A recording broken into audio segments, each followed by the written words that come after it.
Hello student. तो आज का टॉपिक है हमारा सरफेस एरिया एंड वॉल्यूम। ठीक है, फ्रॉम क्लास 10 से ये चैप्टर नंबर 12 है। ठीक है, तो इसमें हम क्या करते हैं कि आपको कुछ नया फॉर्मुलेज नहीं याद करने होते। आपको क्या करना होता है, बस पुराने फॉर्मुले जो क्लास 8th से आप पढ़ते हुए आ रहे हो, 8th 9th में। 8th में ये वाली क्यूबॉइड सिलेंडर शेप होती है और 9th में ये कोन स्पेयर हेमिस्फेयर शेप आती है। ठीक है, न्यू सिलेबस के अकॉर्डिंग। पहले तो क्लास 9th में सारे कंसेप्ट थे, बट अभी ये 3 कंसेप्ट उसमें है, कोन स्पेयर एंड हेमिस्फेयर। ठीक है, और क्लास 10th में फिर से यही सब शेप्स आती हैं। थोड़ा बहुत चेंजेस होते हैं, तो वो चेंजेस क्या है कि क्लास 9th में इन सिलेबस का कॉम्बिनेशन नहीं आता। क्लास 10th में इस शेप्स को कंबाइन कर दिया जाता है कि क्यूब के साथ क्यूबॉइड कंबाइन कर दिया, या क्यूबॉइड के साथ किसी कोन को कंबाइन कर दिया, कोन के साथ किसी सिलेंडर को कंबाइन कर दिया, या फिर एक से ज्यादा शेप को भी कंबाइन कर लिया। ठीक है, तो आपको फॉर्मुले पुराने पहले से भी आते होंगे, या बाकी मैंने यहाँ पे बनाया हुआ है, आप स्क्रीनशॉट लेके इन फॉर्मुलों को लर्न कर सकते हो। ठीक है, इन सभी फॉर्मुलों का प्रूफ भी होता है, लेकिन प्रूफ आता नहीं है। आपको ये फॉर्मुले लर्न होना जरूरी है। ठीक है, अगर लर्न करने में आपको प्रॉब्लम आती है तो आप प्रूफ को देख के उनको समझ के याद कर सकते हो, यही तरीका है फिर उनके लिए। ठीक है, बाकी और भी वेज हैं, जैसे कि एक सिंपल वे क्या हो सकता है कि क्यूब का अगर आपको फॉर्मुला याद करना है तो आपको क्यूब में पता होता है कि क्यूब कैसी शेप है। ठीक है, तो क्यूब इसमें कैसी शेप होती है कि क्यूब इसको बोलेंगे, तो ये क्यूब है। ठीक है, दिस इज क्यूब। ठीक है, तो क्यूब एक ऐसी शेप है जिसकी जो लेंथ, ब्रेथ और हाइट, ये सब क्या होती है, बराबर इक्वल होती है। मतलब अगर ये ए है तो ये भी ए और ये भी ए, तब ये एक क्यूब है। ठीक है, तो क्यूब के जितने भी फॉर्मुले हैं वो सब ए से ही बने हुए हैं, क्योंकि इसकी लेंथ ब्रेथ हाइट क्या होती है, बराबर होती है। तो इसका लेटरल सरफेस एरिया क्या होता है, 4a²। ठीक है, प्रूव करने को उसका प्रूव है, क्योंकि एरिया ऑफ 4 वॉल्स और एक वॉल का एरिया a², तो 4 वॉल्स का एरिया 4a²। ठीक है, बट आप सिंपली आपको याद करना जरूरी है, क्योंकि अगर आपको प्रूफ आते होंगे तो क्लास 9 से ही आपने सीख लिए होंगे, और नहीं आते होंगे तो उनको 10th में आके, अब कोई बेसिक स्टूडेंट होगा जिसको नहीं आते होंगे तो उसको समझने में बहुत ज्यादा टाइम एनर्जी वेस्ट हो जाएगी। तो आपको ये लर्न करने चाहिए। ठीक है, तो lateral surface area 4a² and total surface area 6a² and volume a³। तो सारे ए वाले फॉर्मुले हैं। लेटरल सरफेस एरिया क्या होता है कि इसकी 4 वॉल्स के एरिया को बोलते हैं। आपको इसके नेम तो याद रहना चाहिए कि LSA का मतलब एरिया ऑफ 4 वॉल्स भी होता है। ठीक है, मतलब एक रूम की 4 दीवारों का एरिया। ठीक है, 4 दीवार इसकी कौन कौन सी, जैसे तो ये वाली दीवार, ये वाली इधर साइड से, एक पीछे की साइड से वाली दीवार आ जाएगी, ये वाली एक इधर साइड से वाली दीवार आ जाएगी। ठीक है, और एक ये सामने वाली साइड से दीवार आ जाएगी। तो ये जो 4 वॉल्स बनेंगी ऐसे करके, ठीक है, ये बनेगी हमारी लेटरल सरफेस एरिया। तो अगर हमें कभी इतने पार्ट का एरिया निकालना हो तो समझ जाओ कि हमें लेटरल सरफेस एरिया निकालना है। ठीक है, लेटरल सरफेस एरिया आपको उस केस में निकालना है। देन इसमें फिर अगर आपको टोटल सरफेस एरिया निकालना है तो फिर आपको समझना होता है कि इस बार हमें क्या करना है भाई, ये ऊपर जो रूफ है इसका एरिया और नीचे जो फ्लोर है इसका एरिया भी हमें ऐड कर देना होता है, तब जाके यहाँ पे टोटल सरफेस एरिया बन जाता है। ठीक है, वॉल्यूम बोलते हैं इसके अंदर की स्पेस। इस क्यूब में अगर हम अंदर इसमें वाटर भरे, ठीक है, पानी भरे या कोई ऑयल भरे, तो वो कितना आ सकता है उसको बोलेंगे कि इसका वॉल्यूम कितना है। ठीक है, अगर आपको कभी ये निकालना हो, कैपेसिटी निकालनी हो इसकी, तब आपको पता होना चाहिए कि हमें इसका वॉल्यूम निकालना है। ठीक है, तो उसका फॉर्मूला a³। ऐसे ही क्यूबॉइड शेप क्या होती है, तो क्यूबॉइड शेप भी क्यूब की तरह है, लेकिन उसमें डिफरेंस क्या है कि उसकी लेंथ ब्रेथ हाइट डिफर होती है। कि अगर ये L है तो इसकी ब्रेथ, ये दोनों सेम नहीं है, इसलिए मैंने इसको L और B लिखा है, और ये H, तो L B H ये सब डिफरेंट होती हैं। तो इसके सारे फॉर्मूले कितने हैं, लेटरल सरफेस एरिया कितना है, तो इसका लेटरल सरफेस एरिया होता है 2HL+B। ये भी एरिया ऑफ 4 वॉल्स ही होता है। ठीक है, और TSA कितना होता है, तो TSA होता है 2LB+BH+HL, ये पूरा 6 वॉल का। ठीक है, वॉल आपको पता है, ये जो 4 वॉल्स होंगी, या ये वाली सामने से, ये इधर साइड से, ये पीछे से, और एक इधर वाली साइड वाली। ठीक है, तो ये lateral surface area. Total surface area में ऊपर वाली वॉल और ये नीचे वाली वॉल भी आ जाएगी। ठीक है, तो वो टोटल सरफेस एरिया हो जाता है। एंड इसका वॉल्यूम, ठीक है, तो वॉल्यूम क्या होगा, तो L×B×H। पहले वाला वॉल्यूम क्या था, a³। a³ क्यों था, क्योंकि उसकी LBH सब सेम होती है, A×A×A। तो दोनों सेम ही है, इसमें LBH है, उसमें A है। ठीक है, वैसे भी वॉल्यूम का फॉर्मूला क्या होता है, बेस एरिया, जितना बेस का एरिया है, मल्टीप्लाई हाइट। तो बेस कैसा है इसका, तो इसका बेस है L×B, मतलब एक रेक्टेंगल का एरिया कैसे निकलता है, L×B करके, और उस बेस एरिया में अगर हम हाइट से मल्टीप्लाई कर दें तो वॉल्यूम का फॉर्मूला डिजाइन हो जाता है। ठीक है, लेकिन ये फॉर्मूला कब काम करता है, जब बेस जो भी हो और उसकी ऊपर तक शेप ना आइडेंटिकल हो, मतलब जैसे नीचे से स्टार्ट हुई है वैसे ही ऊपर तक चले। जैसे कोन एक आइडेंटिकल शेप नहीं होती, कोन में क्या होता है कि नीचे से तो वो एक जितना बड़ा सर्किल है, फिर ऊपर धीरे धीरे छोटा सर्किल होता चला जाता है, लेकिन इसमें नहीं होता, जितनी बड़ी नीचे रेक्टेंगल है उतनी बड़ी इसमें हर जगह रेक्टेंगल बन रही होगी। ठीक है, तो ये एक आइडेंटिकल शेप बोलते हैं कि नीचे जैसी है वैसे ही ऊपर तक है, तो आइडेंटिकल शेप है। कोन नहीं होता। ठीक है, तो कोन का इसलिए फॉर्मूला ये होता भी नहीं है वॉल्यूम का कि बेस एरिया मल्टीप्लाई हाइट। ठीक है, तो ये आपने पहले दो फॉर्मूले इनको याद किया। आगे नेक्स्ट शेप हमारी क्या होती है, सिलेंडर। ठीक है, सिलेंडर। ठीक है, सिलेंडर कैसी शेप होती है, देखा होगा आपने, आपका पैन, बाकी घर का सिलेंडर भी देखा हो, तो उस सिलेंडर घर का जो परफेक्ट सिलेंडर नहीं होता है, लेकिन यहाँ पे क्या एकदम परफेक्ट, उसमें तो ऐसे करके ये सब भी निकला होता है ना, तो हम एक परफेक्ट सिलेंड्रिकल शेप की बात कर रहे होते हैं। इसका लेटर सरफेस एरिया का नेम चेंज होकर कर्व सरफेस एरिया, क्योंकि जो शेप्स कर्व्ड होती हैं वहां पे कर्व्ड सरफेस आता है। ठीक है, तो जैसे कि पैन में जो सारा पार्ट है कर्व्ड है, ठीक है, ये सारा पार्ट कर्व, तो इस कर्व सरफेस एरिया को हम निकालते हैं, तो इसका फॉर्मूला क्या होता है, 2πr/h।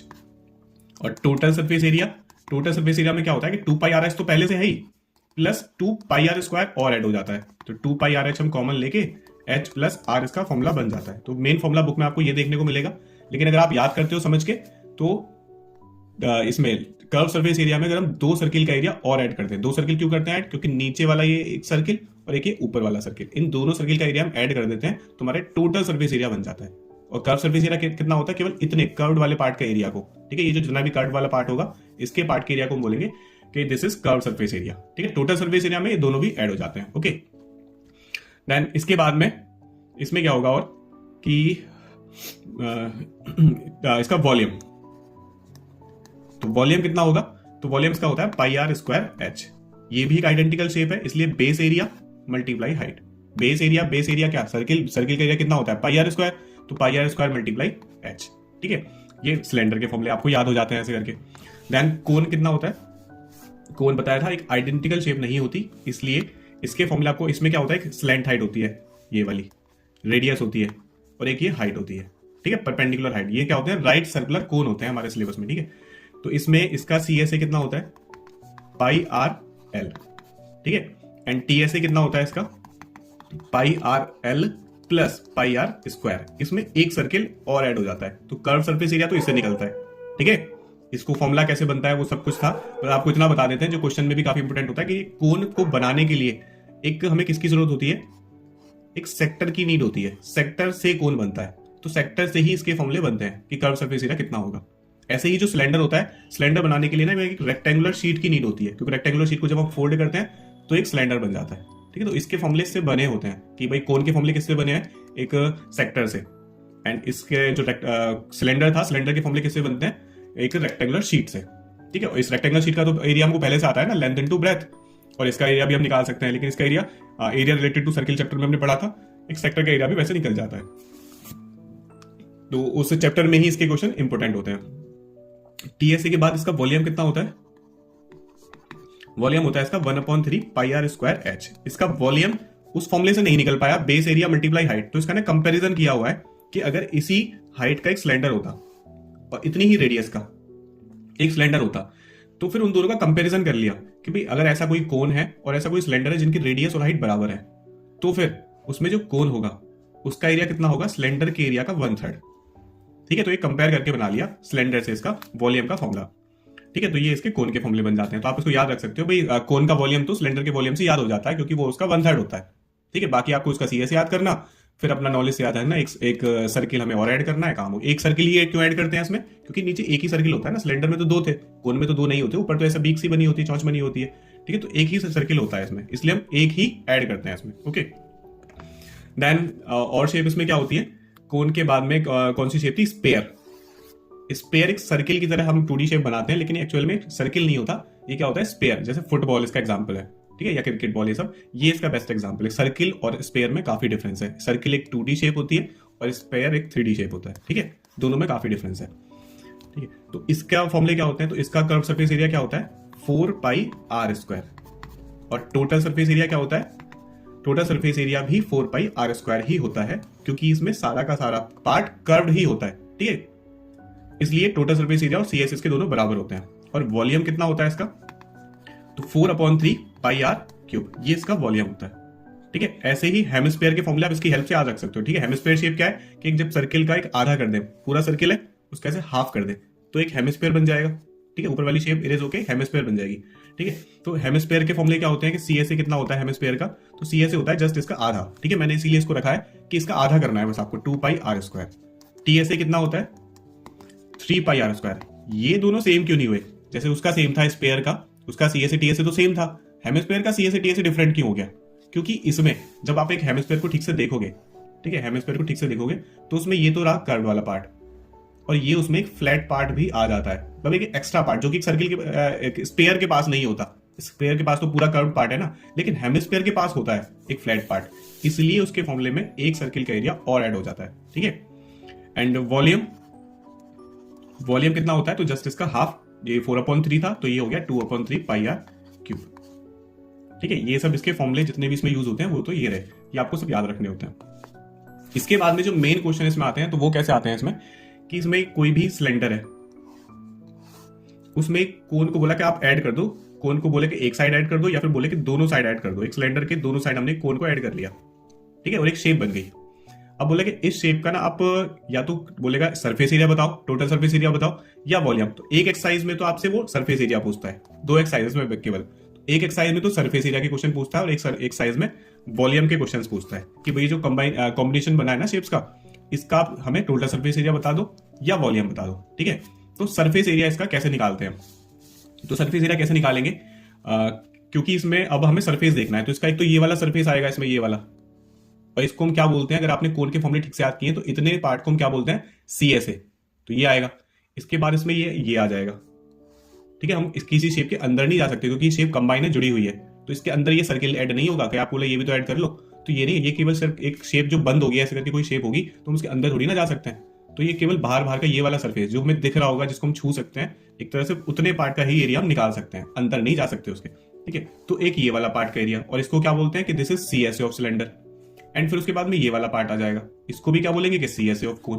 तो फाइनली जो शेप है इसका टोटल सरफेस एरिया क्या बनता है, ठीक है, जो फिगर या शेप जो भी बनी है, तो इसका टोटल सरफेस एरिया क्या होगा, एक तो होगा CSA ऑफ फर्स्ट कोन बोल दो, या फिर दोनों का आप एक साथ ले सकते हो। तो CSA ऑफ कोन पहले, तो फिर CSA ऑफ सिलेंडर, ठीक है, CSA ऑफ सिलेंडर आ गया, प्लस इसमें CSA ऑफ कोन, ये जो दूसरा वाला कोन था इसको मैंने अभी अलग लिख दिया, आप चाहो तो एक साथ 2 की मल्टीप्लाई करके लिख सकते हो। ठीक है, तो CSA ऑफ कोन का फॉर्मूला क्या होता है, तो pi r l, plus CSA of cylinder का फॉर्मूला क्या होता है, 2 pi r h plus pi r l, ऐसे फॉर्मूला बन गया। ये pi r l plus pi r l कितना हो गया, 2 pi r l plus 2 pi r h, ऐसे फॉर्मूला यहां तक बन गया। हम इसमें और क्या कर सकते हैं कि 2 पाई आर कॉमन भी ले सकते हैं, लेकिन ध्यान रखिए कि रेडियस सेम होनी चाहिए। क्वेश्चन में ऐसा आता भी है कि जो कोन बना हुआ है ना वो दोनों की रेडियस बराबर है, तब तो हम उसमें आर सेम ले सकते हैं। लेकिन अगर ये कोन थोड़ा सा बाहर निकला होता, बड़ा कोन होता, तब इनकी रेडियस डिफरेंट होती, तब हम इस फॉर्मूले में भी R1 और R2 का यूज करते हैं। ठीक है, वो R1 आपके अपने ऊपर है कि आप R1 से कोन की रेडियस को इंडिकेट कर रहे हो या R2 से कोन की रेडियस इंडिकेट कर रहे हो। ठीक है, तो वो आपके ऊपर डिपेंड करता है। तो अगर सेम है, ज्यादातर क्वेश्चन सेम रेडियस से ही आते हैं, तो अगर वो सेम है तो आपका फॉर्मूला पहले तो यहां तक बन गया। आप इसको और भी बना सकते हो, तो जैसे क्या बना सकते थे हम, 2 पाई आर कॉमन ले सकते थे। तो जब हम इसमें से 2 पाई आर कॉमन लेते, 2 पाई आर कॉमन लेते, तो यहाँ पे क्या बचता, यहाँ पे बचता है, इसमें 2 पाई आर कॉमन ले लिया, एल बच जाता, और यहाँ पे क्या बच जाता, एच। तो फॉर्मूला बन जाता हमारा एल प्लस एच। तो ये फॉर्मूला बन गया इस वाली शेप का, इस पूरी शेप का ये फॉर्मूला बन गया टोटल सरफेस एरिया का। ठीक है, तो आपको सबसे पहले तो फॉर्मूले बनाने आए, क्योंकि कुछ MCQs आ जाते हैं कि आपसे वो केवल फॉर्मूले बनवा लेता है कि आप तो बस फॉर्मूला बना दो हमारे लिए। उसके बाद अगर आगे का क्वेश्चन है तो वो आपको बताएगा कि इसकी रेडियस कितनी है। ठीक है, या डायमीटर दे देगा या रेडियस। तो रेडियस कितनी है, बोला 7 है। हाइट कितनी है जी, तो बोला 14 या 20 मीटर, कितना भी बोल दे आपकी। ठीक है, कि इस सिलेंडर की हाइट इतना है, या फिर आपसे वो ये भी बोल सकता था, ऐसे क्वेश्चन भी बहुत आते हैं कि टोटल ये जो भी मॉडल है या फिर ठीक है कोई भी फिगर है, इसकी पूरी हाइट 20 मीटर है। तो फिर आप निकालिए सब। ठीक है, तो अब जब हमें जरूरत पड़ेगी, हमें टोटल हाइट थोड़ी ना रखनी है यहाँ पे, जब हम एच की वैल्यू पुट करेंगे तो ये हाइट ऑफ सिलेंडर है, तो हाइट ऑफ सिलेंडर ही आएगी, ये टोटल हाइट थोड़ी ना आ जाएगी 20। तो आपको ये थोड़ा सोचना समझना होता है कि 20 इसकी हाइट कितनी होगी। अगर ये टोटल 20 मीटर है तो हमें इतनी हाइट कैसे पता लगेगी, तो कैसे पता लगेगी, उसके लिए आपको ये भी पता होना जरूरी है कि इस कोन की हाइट कितनी है। रेडियस तो चलो हमने 7 एग्जाम्पल बना लिया था कि 7 है, इसकी हाइट को हम 6 ले लेते हैं कि ठीक है ये दोनों एक जैसे ही कोन है और एक दोनों की हाइट 6 ठीक है मीटर है। तो फिर ये टोटल थी 20, ये 6, तो 20 में से जब हमने 6 माइनस कर दिया तो कितना बचा, 14। मतलब यहां से यहां तक ये कितना बचा हमारे पास, 14। ठीक है, क्योंकि हमने टोटल 20 में से इतने को माइनस कर दिया तो कितना बचा, 14 बचा टोटल। इस 14 में से हम इतने को 6 को और माइनस कर दे तो कितना बच जाएगा, 8। इसका मतलब इसकी हाइट आ जाएगी 8 मीटर। तो ऐसे आपको थोड़ा माइनस करके सोचना है। अगर आपको क्वेश्चन में पहले से गिवन है कि सिलेंडर की हाइट 8 मीटर है तो आप डायरेक्ट वैल्यू पुट कर लीजिए।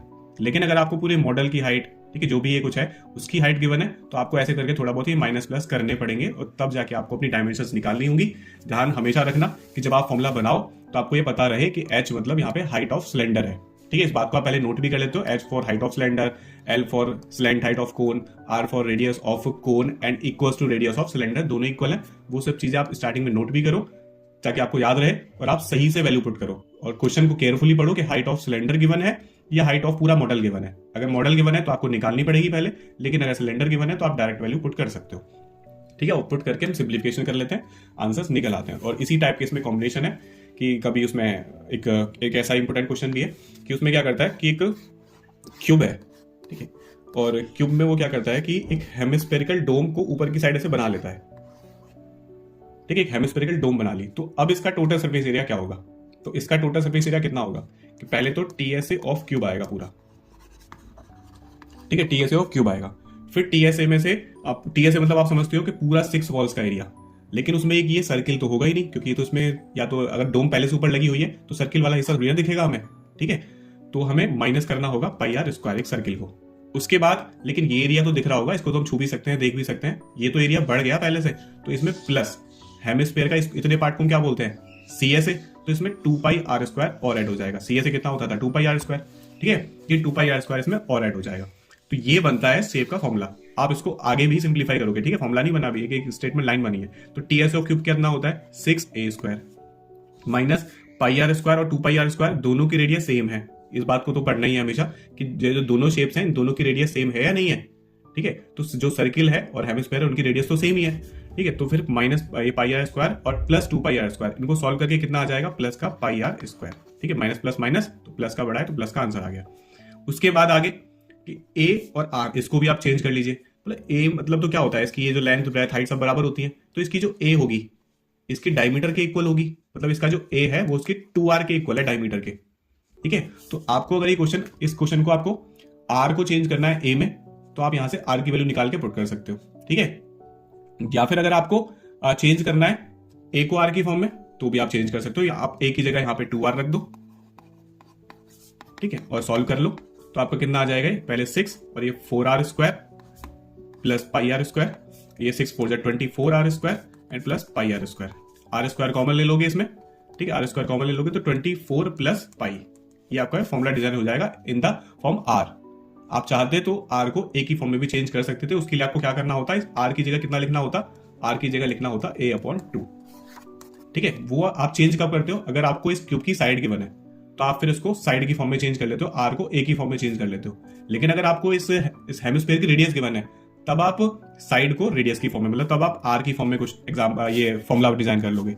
ठीक है, ऐसे इन क्वेश्चंस को हम सॉल्व करते हैं टोटल सरफेस एरिया। अगर वॉल्यूम होता तो सिंपल सा हेमिस्फीयर का वॉल्यूम प्लस ये जो क्यूब है क्यूब का वॉल्यूम, इन दोनों का वॉल्यूम ऐड हो जाता। वॉल्यूम वाले कंसेप्ट सिंपल होता है, इसमें थोड़ा बहुत दिमाग लगता है, तो टोटल सरफेस एरिया वाले कंसेप्ट फर्स्ट एक्सरसाइज में, वॉल्यूम वाला कंसेप्ट सिंपल है। ठीक है, और जब हम उसके क्वेश्चन करेंगे तो उसको और अच्छे से समझेंगे क्वेश्चंस को। आज के लिए इतना ही काफी, थैंक यू।